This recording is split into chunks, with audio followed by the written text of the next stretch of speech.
चरण सरोज गुरु मद मंगल आधार, जय सेवक नर होते भवसागर से पार। गुरु जी के सिमरन मात्र से नाशक विघ्न अनंत, सासे सर्व आरंभ में ध्यावत है सब।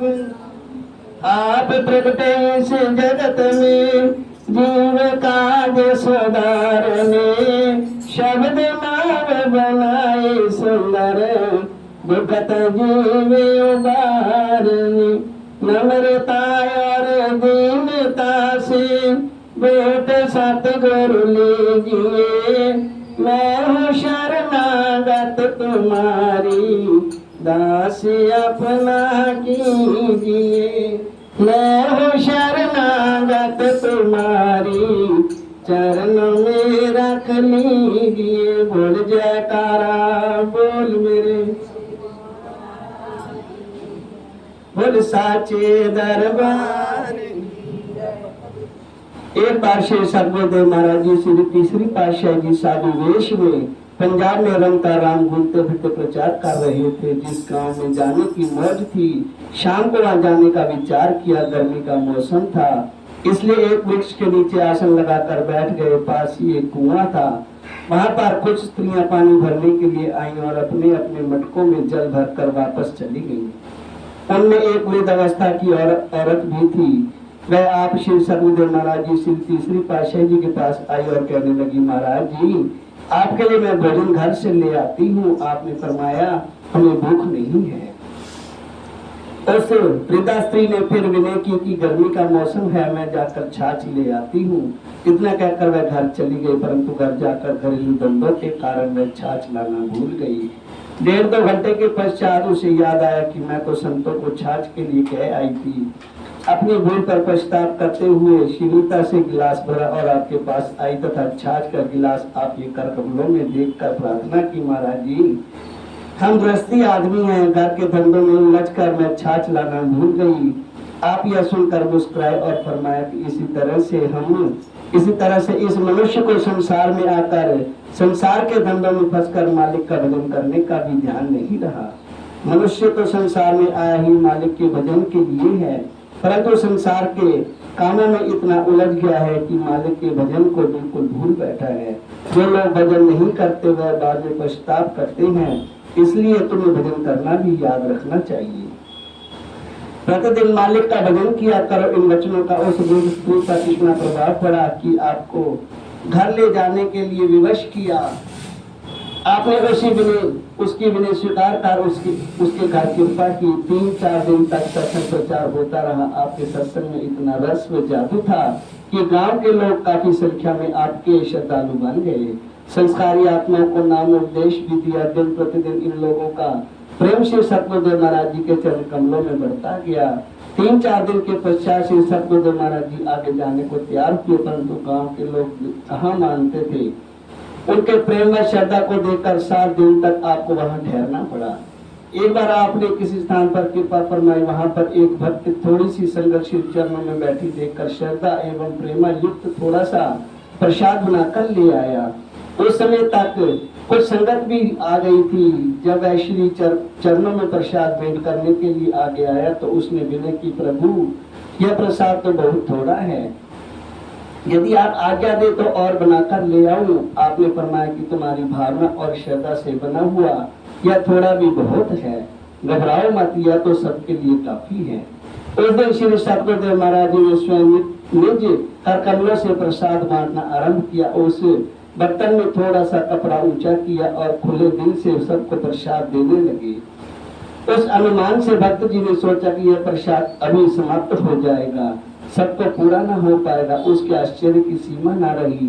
यह देखा कि कुछ संगत और भी आ गई, परंतु श्री सतगुरुदेव महाराज जी सबको बराबर प्रसाद देते गए। अंत में कुछ प्रसाद बर्तन में शेष भी बच गया। जब संगत चली गई तो उस भक्त ने श्री चरणों में विनती की, दीन दयाल जी सचमुच ही आप भक्त वत्सल हैं, आपकी कृपा तथा शक्ति से प्रसाद पूरा हो गया है। आपने फरमाया यह सब तुम्हारी श्रद्धा और प्रेम की शक्ति है। सचमुच ही महापुरुषों की लीला न्यारी होती है। वह समय समय पर अनुपम शक्तियों को गुप्त रूप से दर्शाते हुए भी न्यारे बने रहते हैं। महापुरुषों के जीवन में परोपकारता परमार्थ आदि गण तो स्वाभाविक होते हैं। यहाँ कुछ झलकियां को प्रस्तुत किया गया है। उनकी समस्त झलकियों का विवरण देना अति कठिन है, अतएव तुच्छ बुद्धि द्वारा कुछ गुणवादों को लेखनी को कृतार्थ किया गया है। सन 1961 में श्री सतगुरुदेव महाराज जी ने दूसरा बोरिंग करने को श्री आज्ञा फरमाई। प्रेमियों ने विनय की प्रभु पहला बोरिंग करने में 4 वर्ष लग गए तथा 840 फुट पर पानी निकला है। क्या इससे भी इतना ही समय लगेगा? श्री वचन हुए कि आप कार्य आरंभ करो, अब पानी शीघ्र ही निकल आएगा। श्री सतगुरुदेव महाराज जी स्वयं चलकर उस स्थान पर गए जहाँ बोरिंग करना था। वह स्थान पहले बोरिंग से लगभग 1 किलोमीटर दूर पेट्रोल पंप के पास है। वहां चरण स्पर्श कर फरमाया कि यहाँ पर प्रारंभ करो। सेवकों ने कार्य आरंभ किया। बोरिंग की मशीन पत्थर काटने की यहाँ लगा दी गई। 5-6 मास के पश्चात यह देखकर सबका आश्चर्य हुआ कि केवल 85 फुट की गहराई पर पानी की वही पाताली गंगा निकली जो श्री सतगुरुदेव महाराज जी ने श्री अनंत सर के लिए फरमाई थी। सभी प्रेमी श्री अनंत सर की सेवा करते समय यह देखते थे कि कहां से पाताली गंगा निकलनी है। यहाँ तो चारों ओर से बराबर बनता जा रहा है। महापुरुषों के रहस्य जीव कैसे समझ सकता है? इसी बोरिंग के लिए श्री सतगुरुदेव महाराज जी का संकेत था। जब श्री अनंत सर पूरा हो गया तो इधर यह बोरिंग भी तैयार हो गया, जिससे पानी की कमी न आने पाई। पहले श्री अनंत सर का 8वां भाग पहले बोरिंग से 1 सप्ताह में भरा गया था। अब पूरा श्री अनंत सर दोनों बोरिंग से 1 सप्ताह में भरा जाने लगा। इस बोरिंग के समीप ही एक बहुत बड़ा तथा ऊंचा टैंक टांची बनाया गया, जिससे हजारों गैलन पानी जमा हो सकता है और उस पानी को एकत्र कर सब जगह वितरित किया गया जाता है। सन 1962 में श्री अनंत सर संपूर्ण हो गया। श्री सतगुरुदेव महाराज जी की सेहत अब सुकोमल हो गई थी, फिर भी परमार्थ राह से पूर्वत आगे की ओर बढ़ रहे थे। सन 1962 में अष्टग्रह ने लोगों को आतंकित कर दिया। जो ज्योतिषों ने यह घोषणा कर दी कि अब प्रलय होने वाली है। सभी प्रेमी जनों तथा सेवकों ने जो बाहर रहते थे श्री चरणों में विनय की पत्रिकाएं लिखी कि हमें श्री अनंतपुर आने की आज्ञा दी जाए।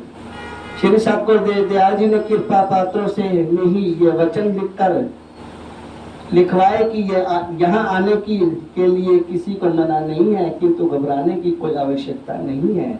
ध्यान भजन सिमरन में दिल लगाओ, सब तरह से कुशल मंगल होगा। फिर भी दिल में भय अधिक होने से कई प्रेमी श्री अनंतपुर में आ गए। उनका यह ख्याल था कि सतगुरुदेव महाराज जी के श्री चरणों में पहुंचकर निर्भय हो जाएंगे। श्री अनंतपुर में काफी संगत आ गई। एक दिन रात्रि समय एकदम सर्दी बढ़ गई। लोगों ने समझा शायद अब कुछ होने वाला है, परंतु श्री सतगुरुदेव महाराज जी की असीम कृपा से हुआ कुछ भी नहीं और उनकी अपार शक्ति से सब सांस भर गया। लोगों को धैर्य देने के लिए 1 फरवरी से 5 फरवरी तक रात्रि समय श्री सतगुरुदेव महाराज जी श्री वचनों में से सबको निहाल करते रहे। प्रथम फरवरी को ही श्री सतगुरुदेव महाराज जी ने यह वचन किए कि जिसे गुरु के वचनों पर पूर्ण विश्वास और पूर्ण श्रद्धा हो वह हाथ खड़ा करे। प्रेमियों ने हाथ खड़े किए, पुण्य नीचे करवाए। इस प्रकार से क्रम से 3 बार हाथ ऊपर नीचे करवाकर पुण्य श्री वचन फरमाए, यहाँ पर भय की कोई बात नहीं। तुम निर्भय पद के इच्छुक हो, निर्भय बनो, कुछ भी होने वाला नहीं है। इसलिए भजन सिमरन में अपना चित्त लगाओ। बोल जयकारा बोल मेरे श्री गुरु महाराज की जय। बोल साचे खुशियां दी आई बाहर जी बधाई होवे। सतगुरु दी बोलो जय जयकार। सतगुरु दी बोलो जय जयकार। जी बधाई होवे। पहली बधाई मेरे सतगुरु होवे। पहली बधाई मेरे बिना दी मैं मारा परमकार। जी बधाई होवे। बिना दी मैं मारा परमकार।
सतगुर जी बोलो जय जयकार जी लगाइयो गे सतगुर जी